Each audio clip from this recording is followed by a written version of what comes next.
is, maybe you are the newest member. No, you are the one. Okay, so Stephanie is quite new, and I'm hoping what promoted her to come and join this meeting. And today, she's going to deliver her icebreaker titled Share Yourself. Share Yourself. Stephanie will be giving us a little bit of her background, so we can get to know her better than before her speech. So please help me, ladies and gentlemen, to the lectern.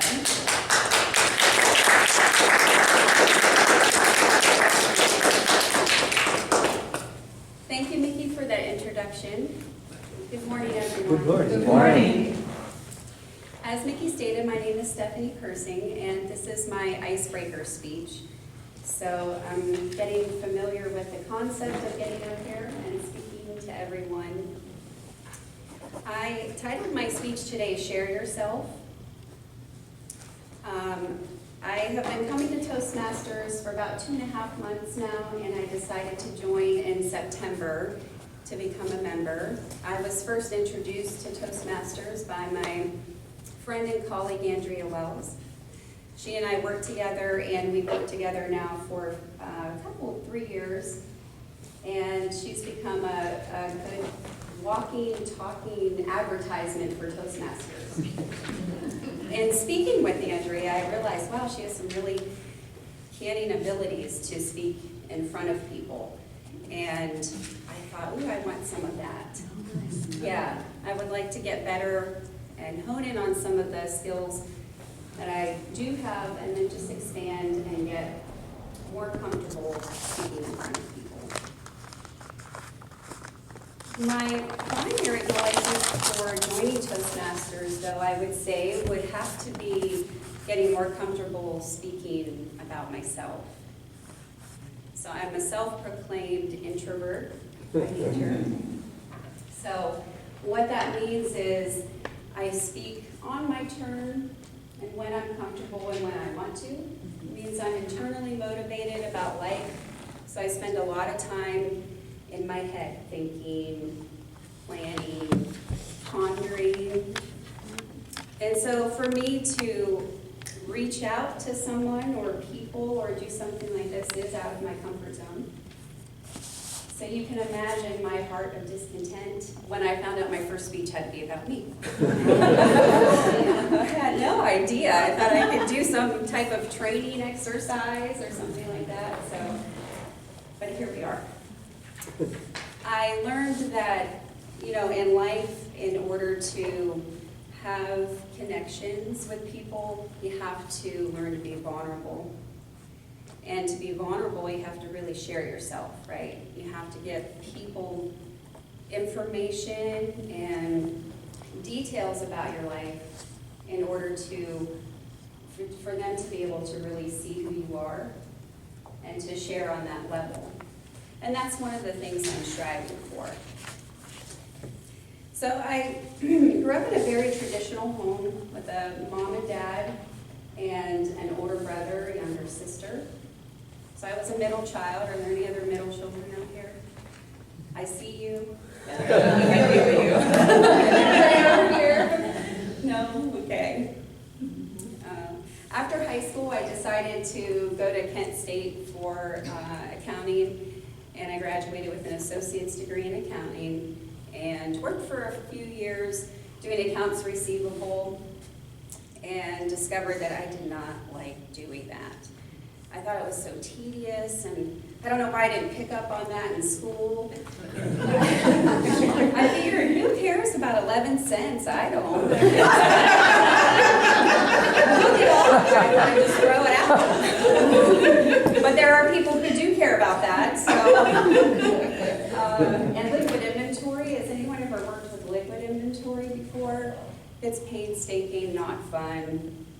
Too many complex things to consider. So during that time, I got married and had 2 sons.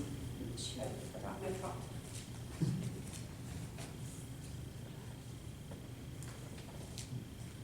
Their names are Chase and Brendan.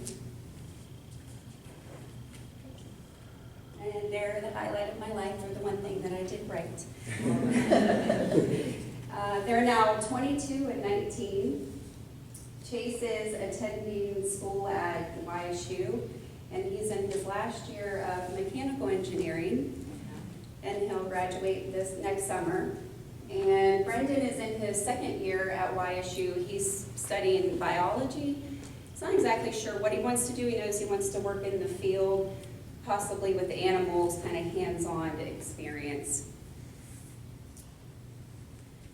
My husband and I unfortunately separated when my sons were 5 and 2, so I've been raising them on my own since then. And as I said, they're 22 and 19, so it's been a long haul. But everyone's in a good place, and I feel extremely proud and very happy to be their mom. They're really wonderful young men they've turned into. So I returned to school as an adult and finished my studies to get a bachelor's degree in psychology. And that really propelled me into the career that I'm in now. I do sort of social work, even though our title isn't social work. I manage the long-term care division at the Trumbull County Department of Job and Family Services.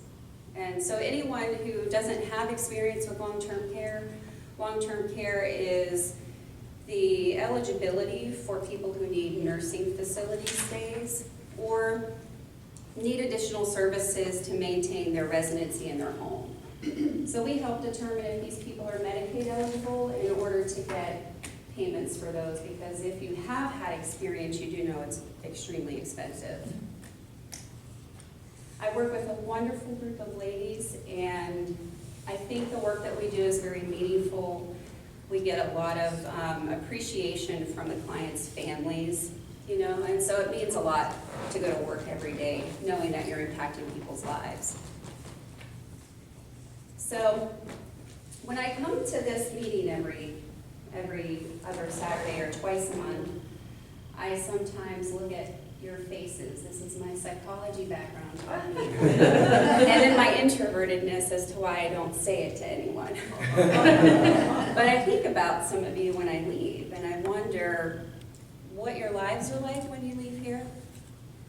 And I think about things like, who are they important to, and who's important to them. So I leave you with this today. In order to share yourself with those people who are important to you, what will you do today? How will you share yourself with those people? Thank